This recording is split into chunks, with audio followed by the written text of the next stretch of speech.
사람은 누구나 집에 대한 나름대로의 추억을 갖고 있습니다. 특히 어린 시절을 보냈던 이 고향 집에 대한 추억이 있을 것입니다.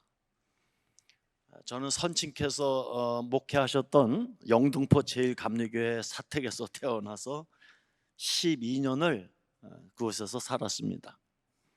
물론 지금은 그 교회가 벌써 수십 년 전에 양평동으로 이제 이전을 함으로써 그 지분 자체를 찾아볼 수 없게 되었지만 그 집에 대한 추억은 너무나 생생합니다. 그 사택 그 앞마당에 수도가가 하나 있었고 그 옆에 아주 커다란 나무가 있었습니다. 여름철만 되면 그 나무에 이 쐐기나 송충이들이 얼마나 많은지 틈만 나면 선친께서 사다리를 타고 올라가셔서 나뭇가지를 잘라내면 아버지와 함께 그 가지들을 불태웠던 기억이 납니다.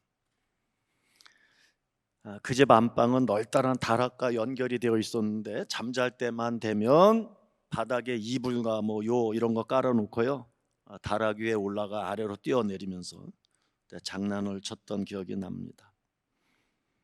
아무튼 이 집이라는 말은 우리 마음의 깊은 곳을 건드립니다. 우리 모두는 집을 갈망합니다. 식구들이 옹기종기 모여 앉아 사랑을 나누는 집을 갈망합니다. 예수님의 피로써 한 형제 자매된 믿음의 가족들이 모여서 사랑을 나누는 이 교회라는 집을 갈망합니다. 눈물도 고통도 죽음도 없는 곳, 온갖 진귀한 보석으로 장식된 곳, 12진주문과 수정과 같은 유리바다가 있는 곳, 하나님의 영광이 찬란히 비추임으로 해와 달과 별빛이 쓸데없는 곳, 장차 구원받은 사람들이 영원히 들어가 살 곳, 천국의 집을 갈망합니다. 아멘. 감리교회를 세운 존 웨슬리 목사님은 하나님의 은혜를 설명하기 위해서 아주 아름다운 비유 하나를 들었는데요, 그게 바로 집입니다. 집. 웨슬리는 우리가 구원을 경험하는 전 과정을 집에 들어가 살아가는 과정으로 설명했습니다. 오늘 이 시간 우리는 그 은혜 집 안에 이렇게 들어와 있습니다. 하나님께서 우리를 초대하시고 우리는 그 집 안에서 날마다 살아가며 변화되는 인생을 걷게 됩니다. 웨슬리는 선행은총을 집의 현관에 비유했습니다. 현관은 집에 들어오기 전 가장 먼저 발을 딛는 곳이며 우리를 안으로 초대하는 자리입니다. 우리가 하나님을 알기도 전에, 믿기도 전에 하나님은 이미 우리 곁에 다가와 기다리시고 부르십니다. 이것이 선행은총입니다. 그러나 많은 사람들은 여전히 그 은혜의 집 앞에서 머뭇거리며 문 밖에서 삶의 무거운 짐을 지고 살아가고 있습니다. 웨슬리는 또한 칭의의 은총을 집의 문에 비유했습니다. 현관에 머무는 것만으로는 집 안에 들어온 것이 아니죠. 문을 열어야 합니다. 영적으로 이 문은 회개와 믿음으로 열립니다. 예수님은 내가 문이니 누구든지 나로 말미암아 들어가면 구원을 얻는다고 하셨습니다. 이 문을 통과하는 순간 우리는 죄사함 받고 하나님의 집 안으로 들어와 사는 사람, 그 하나님의 자녀가 되는 것입니다. 그러나 은혜의 여정은 거기서 끝나지 않습니다. 웨슬리는 성화의 은총을 집안의 방들을 하나씩 살아가는 과정에 비유했습니다. 집에 들어왔다면 다 방문을 열고 들어가 살지 않습니까? 식구들이. 우리는 그렇게 집에 거하며 살아야 합니다. 하나님은 우리 마음속에 방 하나 다 그 방을 살피시며 문을 두드리세요. 상처의 방, 죄의 방, 용서하지 못한 모든 감정의 방들의 문들을 두드리십니다. 성화는 우리의 노력만으로 되는 것이 아니라 성령께서 우리 안에 들어오셔서 환히 그 빛을 비추어 주시고 모든 고장난 것들, 상처난 것들을 다 고쳐주시고 새롭게 하시는 은혜의 역사인 줄 믿습니다. 그래서 성화는 평생의 여정이에요. 평생의 여정. 우리는 날마다 그리스도를 닮아가며 은혜가 삶의 모든 영역에 스며들게 됩니다. 집안 깊숙이 들어가면 갈수록 모든 공간이 은혜로 채워지듯 성화의 삶은 하나님께서 우리 삶 전체의 주인이 되시는 과정입니다. 자, 이제 오늘 본문의 말씀으로 돌아가 보겠습니다. 마가복음서에서 우리의 시선을 끌어들이는 것들 중 하나는 예수님의 집에 관한 기록입니다.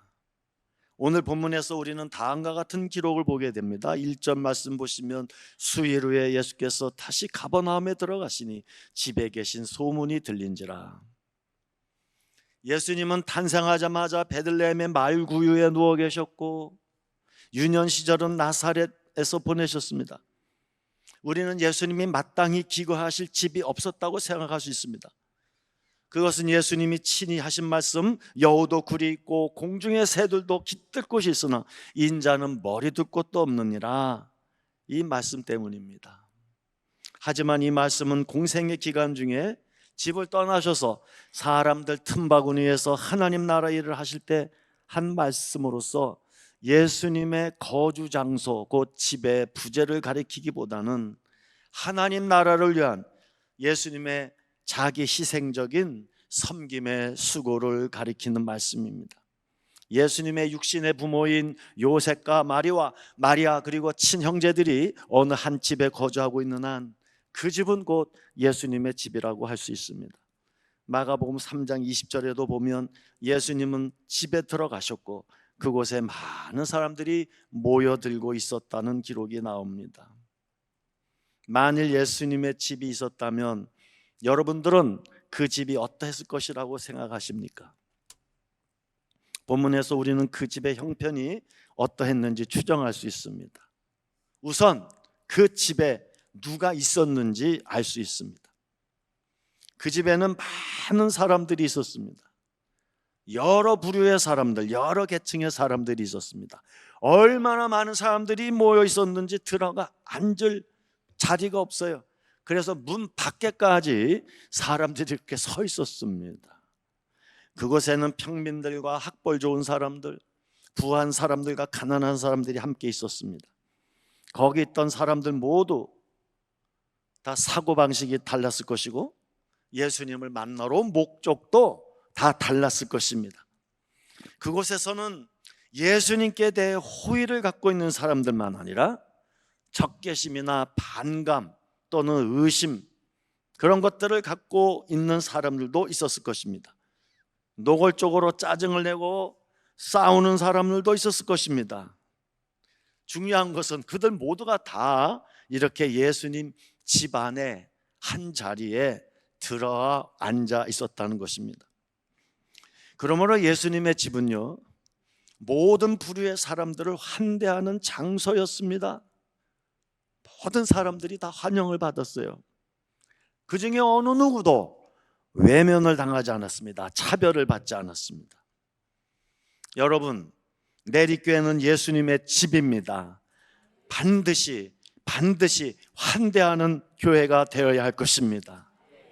환대는 다른 것이 아닙니다. 나와 다른 사람, 낯선 사람, 허물이 보이는 사람까지라도 너그럽게 받아주고 또 품어주는 것입니다. 하나님께서는 내리교회가 모든 사람들이 이렇게 환영받는 집이 되기를 원하시는 줄 믿습니다. 예수님의 집이라고 할 수 있는 교회 안에 모인 우리 모두에게는 물론 비슷한 점도 있겠지만 서로 다른 점들이 참 많지요. 부부간에도, 형제 자매들 간에도, 심지어 쌍둥이들 사이에도 서로 다른 것이 많은데 피차간에 피 한 방울 섞이지 않은 사람들이 모여 있으니 그 얼마나 다르겠어요. 이런 차이점들 때문에 어려움이 생길 수 있습니다. 그것은 당연한 일입니다.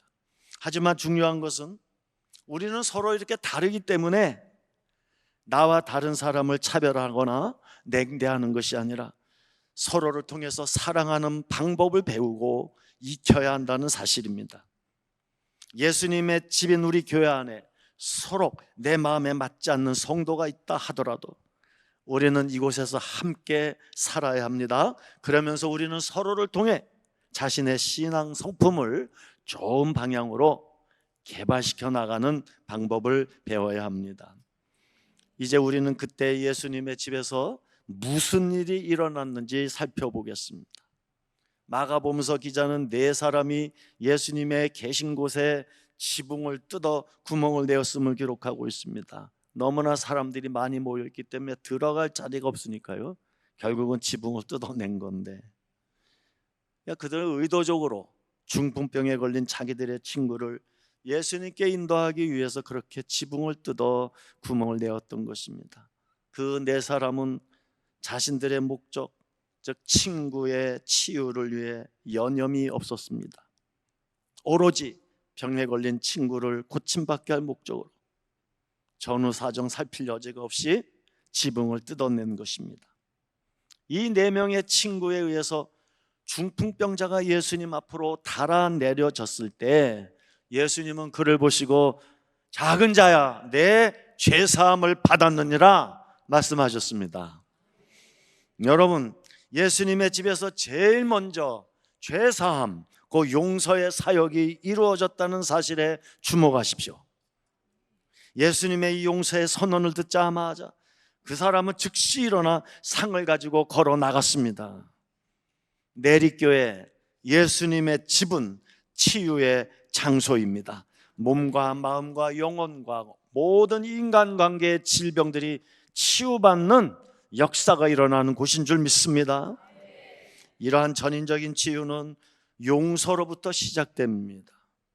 용서, 우리는 서로의 잘못과 허물을 용서해 주는 일을 통해서 건강한 삶을 살 수 있습니다. 용서하는 사람이나 용서받는 사람이나 모두 얽매임에서 풀려날 수가 있습니다. 우리가 다른 사람의 잘못을 용서하지 않고 마음의 독을 잔뜩 품고 살면 그것은 곧 자신의 건강을 해치는 일이 될 것입니다. 또한 우리는 용서를 받는 사람이 되어야 합니다. 용서를 한다면 괜스레 자존심을 내세워 용서를 거부할 것이 아니라 기꺼이 용서를 받아주어야 합니다. 예수님의 집인 이 내리교회 안에 이 용서와 치유의 은혜가 가득하기를 소원합니다. 그저 웬만한 실수와 허물은 나도 얼마든지 그러한 실수와 허물을 범할 수 있다는 생각으로 덮어야 하는 것입니다. 예수님의 집에서 일어난 또 한 가지 사건은 12절에서 찾을 수 있습니다. 중풍병자가 일어나 곧 상을 가지고 모든 사람 앞에서 나가는 광경을 보고 사람들이 다 놀라서 하나님께 영광을 돌렸습니다. 하나님께 영광을 돌리는 일, 그것이 곧 예배가 아니겠습니까? 이 예배는 예수님의 집에 살고 있는 사람들이 반드시 해야 할 일입니다. 영광의 찬송과 기도와 봉헌과 문안이 있어야 합니다. 그리고 보냄을 받아야 합니다. 이 놀라운 치유의 역사를 목격하고 하나님께 영광을 돌린 사람들 대부분 전도자가 되었을 것입니다. 만나는 사람들에게 이 놀라운 소식을 전했을 것입니다. 여러분, 우리 모두는 예수님의 집인 이 교회 안에서 용서와 치유의 역사를 목격해야 합니다. 그리고 그것을 전해야 합니다. 적극적으로 사람들을 초청해서 예수님 앞으로 인도해야 합니다. 원래 존 웨슬리 목사님은 여러분들 다 아시지만 영국 교회의 사제였었습니다. 그때 사람들은 예배를 위하여 참 아름다운 집들을 세웠었습니다. 지금도 이 미국의 이 성공의 교회들을 가보면요, 건물이 참 아름다워요. 어느 교회 건물보다도 바깥도 아름답고 그 안도 아름답습니다. 그런데 애석하게도 그 웨슬리 목사님 당시에 그 성공의 교회들이 참 적은 수만 그렇게 모여서 예배를 드렸어요. 그나마 모인 사람들 모두 다 엘리트들이에요. 학벌이 좋고 또 부자들, 돈 많은 사람들입니다. 그러니까 가난한 사람들이 교회 오는 거 원치 않는 거예요. 그들은. 당시에 광부들과 같은 빈자들이 교회에 오는 것을 내심 원치 않았습니다. 왜냐하면 그들이 교회에 오면 그 석탄 먼지를 예배당에 날릴 것이 뻔하고, 또 그 자녀들이 뭐 뛰어다니다가 예배당에 깔린 카펫에 진흙을 묻혀 더럽힐 것이 뻔하다고 생각했기 때문입니다. 하지만 존 웨슬리와 그의 동생 찰스 웨슬리는요, 사람들을 예수님께로 데리고 오는 일에 아주 집중을 했어요. 오늘 본문에 등장하는 중풍병자인데 친구들과 같이 예수님 앞으로 사람들을 달아내리려고 지붕을 뜯었어요. 그래서 그들은 영국 교회의 지붕을 날려버렸다고 할 수 있어요. 만약 사람들이 예수님의 집으로 오지 않는다면 예수님을 그들이 있는 곳으로 모시고 갔습니다. 그들은 탄광의 갱도 입구에서, 그리고 한량한 들판에서 복음을 전했습니다. 또한 당시 일반 대중들은 영국 교회의 장엄한 찬송을 잘 부르지 못했기 때문에, 특히 찰스 웨슬리는 원래 찬송가 작사자입니다. 보통 사람들이 부르는 노래 선율에 맞춰 복음성가를 만들었어요. 오늘 우리가 부르는 찬송가 안에도 이때 그가 작사한 찬송가들이, 참 이 성가곡들이 많이 들어가 있어요. 그 중에 하나가 바로 찬송가 23장인데요 만입이 내게 있으며, 우리 찬양 함께 불러볼까요? 1절과 4절 두 절만 부르겠습니다.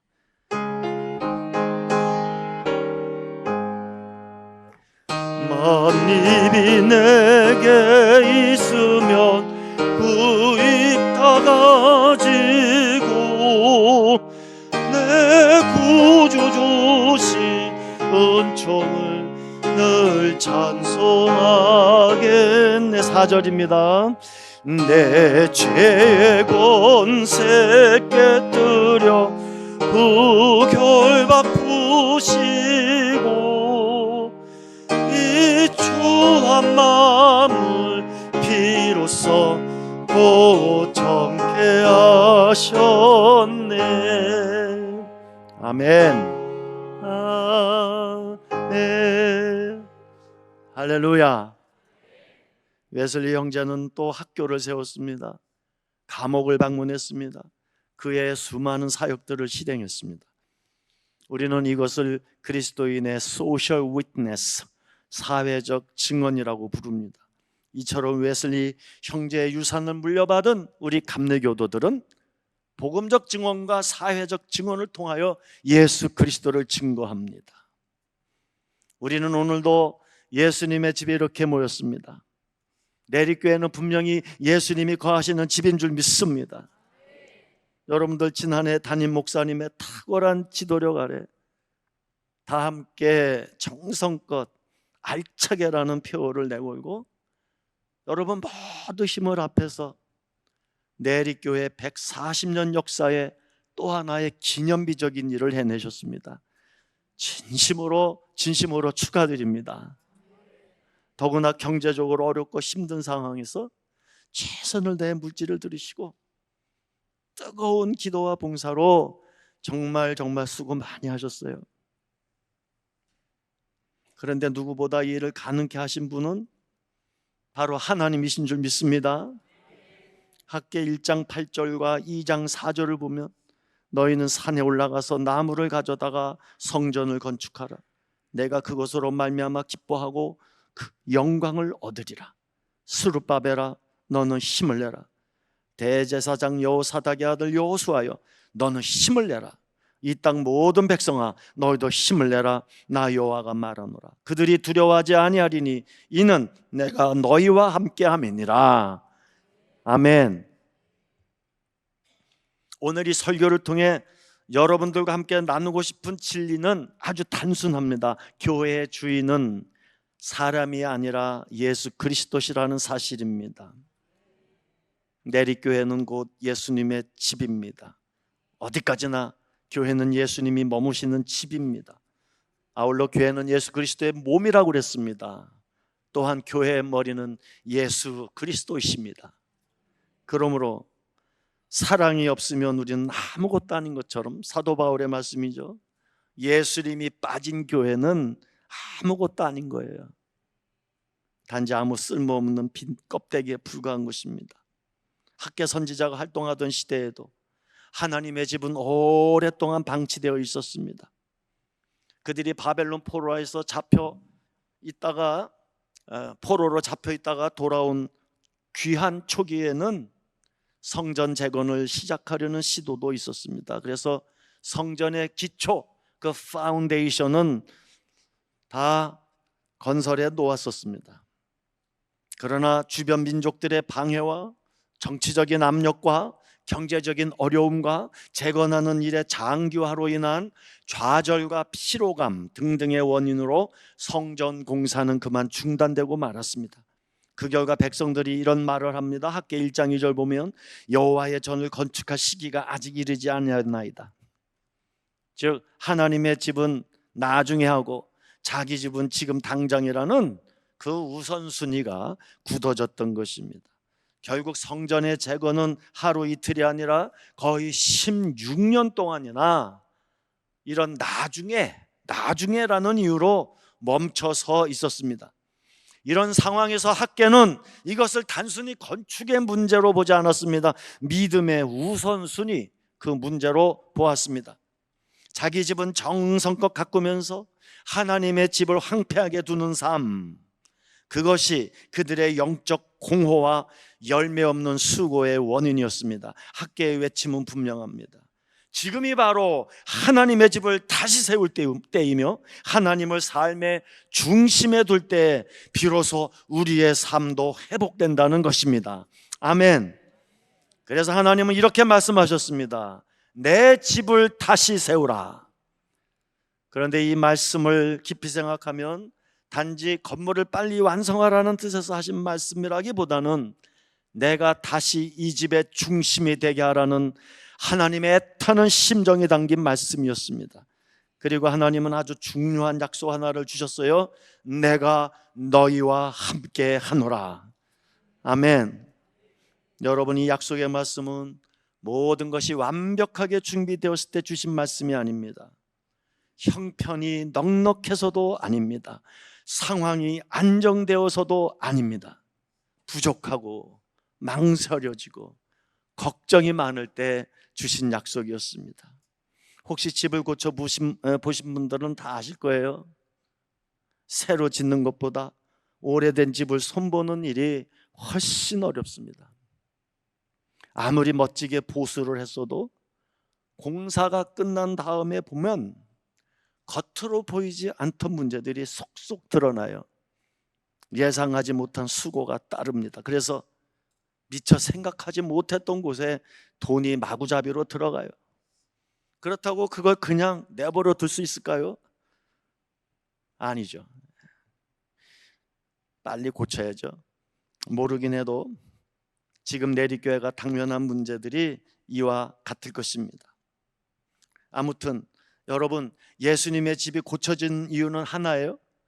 그 집에 계속 사람이 살기 때문입니다.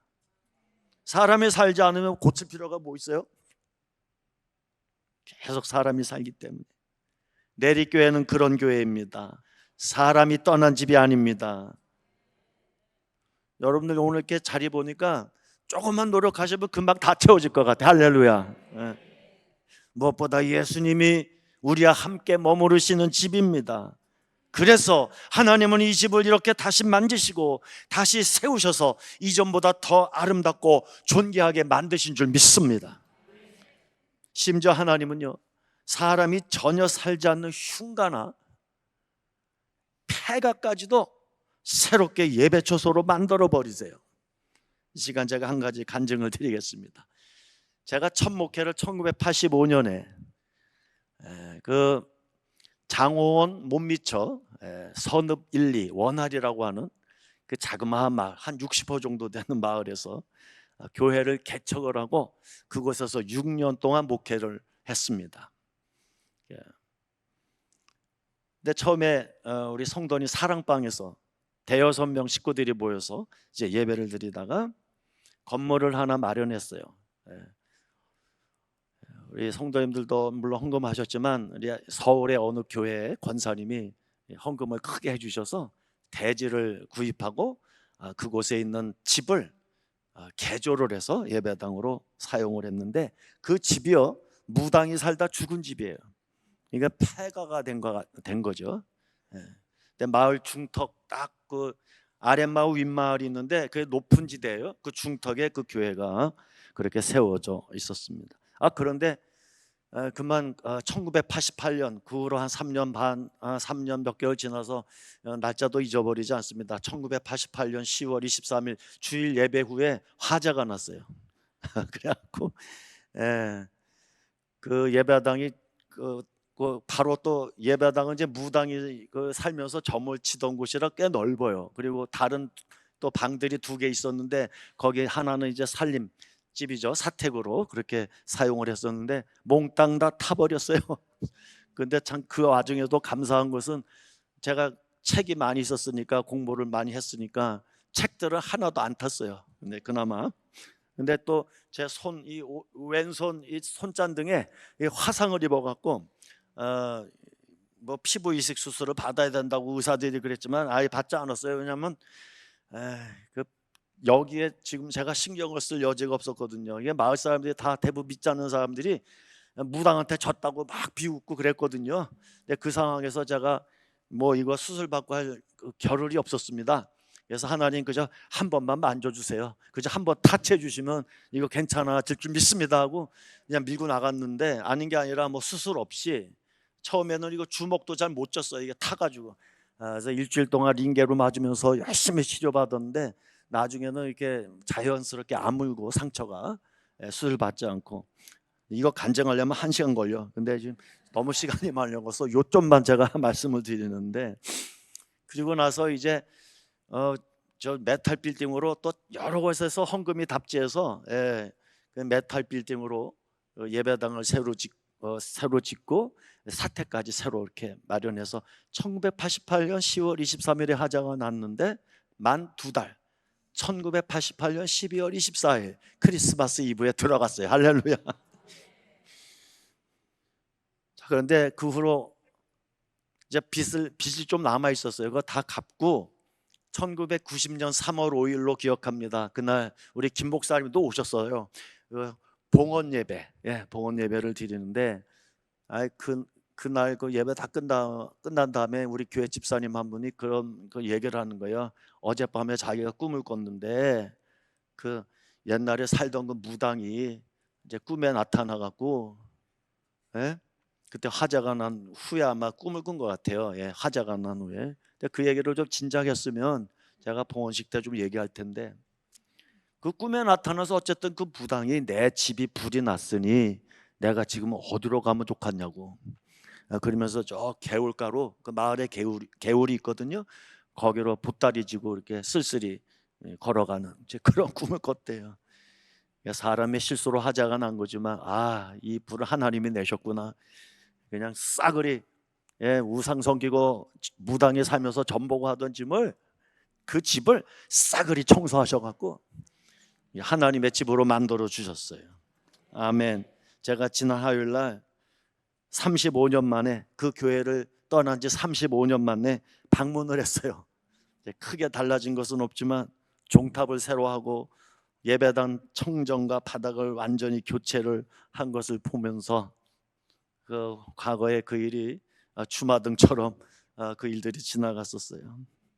여러분, 하나님은요 사람이 전혀 살지 않는 흉가 또 어떠한 모양으로든지 그 폐가가 된 집들 그런 것까지라도 새롭게 예배 처소로 만들어 버리신다는 것을 믿으시기 바랍니다. 자, 한번 따라서 하시죠. 내리교회의 주인은 예수님이시다. 아멘. 그렇습니다. 우리는 이 집의 주인이 아닙니다. 그럼 우리는 누구죠? 우리는 그저 청지기일 뿐입니다. 청지기. 그렇다면 주인이신 예수님이 핏값을 치르고 세우신 이 집을 사랑하지 않을 청지기는 없어요. 때론 그 집을 돌보는데 힘도 들고 물론 재물이 들지만 청지기는 주인을 위해 자신에게 맡겨진 일을 최선을 다해 감당해야 합니다. 그래서 하나님께서 기뻐하시는 선한 청지기가 되는 것입니다. 선한 청지기는요, 다른 사람이 아니에요. 비록 내가 주인은 아니지만 주인 의식을 갖고 행동하는 사람이에요. 따라서 주인의 마음을 잘 헤아려서 주인이 맡겨준 일을 성실히 수행하는 사람입니다. 여러분, 하나님께서는 오늘 학개 선지자를 통해서 말씀하셨어요. 은도 내 것이요 금도 내 것이라. 모든 것이 다 하나님의 것입니다. 그렇게 말씀하신 하나님이 뭐가 부족해서 우리에게 돈을 요구하시겠어요, 여러분? 하나님은 우리를 절대 억지로 끌고 가시지 않습니다. 쉽게 말해 우리들에게 강압적으로 돈을 내놓으라고 하시는 분이 아니에요. 다만 하나님은 이런 말씀으로 우리를 초대하십니다. 나는 만물의 주인이다. 그런즉 원래 내 것인 금, 은, 보화, 물질, 너에게 잠시 맡겨놓은 그 물질로 내 집을 아름답게 꾸미는 일에 조금만 더 힘을 낼 수 있겠니? 라고 하시며 부드럽게 권고하십니다. 이것은 결코 헌금의 강요가 아닙니다. 여러분들의 마음을 다독이는 믿음의 격려로 받아들이시기 바랍니다. 사랑하는 성도 여러분, 이 집에 예수님이 계시는 한 교회는 언제나 소망이 있습니다. 이 집에 예수님이 계시는 한 오늘의 수고는 결코 헛되지 않습니다. 힘을 내라, 힘을 내라. 내가 너희와 함께 하노라. 이 약속 굳게 붙들고 예수님의 집을 뜨겁게 사모하며 여러분들 힘에 겨워도 이 집의 주인이신 예수님을 진정 사랑하는 그 마음으로 조금만 더 재정적인 헌신을 통해 모자라는 부분을 채우시고 이처럼 멋지고 아름답게 새로이 단장된 예수님의 집을 기쁨과 감격 속에서 하나님께 봉헌하는 날이 하루라도 앞당겨지기를 소망합니다. 반드시 그렇게 될 줄로 믿습니다. 말씀의 결론을 내리겠습니다. 유서 깊은 이 내리교회는 예수님의 집입니다. 언제든지 모든 사람들을 환영한 교회가 되어야 하겠습니다. 우리 안에 절대 차별이 없어야 하겠습니다. 그리고 서로의 허물을 덮어주는 가운데 치유의 역사를 경험해야 하겠습니다. 여러분 각자가 받은 놀라운 하나님의 구속의 은혜를 기억하면서 하나님께 온전한 예배를 드리시고 또한 그 은혜를 사람들에게 전해야 하겠습니다. 아울러 선한 청지기로서 끝까지 최선을 다해 주님의 몸 되신 교회의 부족한 부분을 책임져야 하겠습니다. 이 모든 일을 통하여 예수님의 집인 내립교회를 계속해서 더욱 아름답고 복되게 세워나가시는 내리의 성도님들이 다 되시기를 교회의 머리가 되시는 우리 주 예수 그리스도의 이름으로 축원합니다.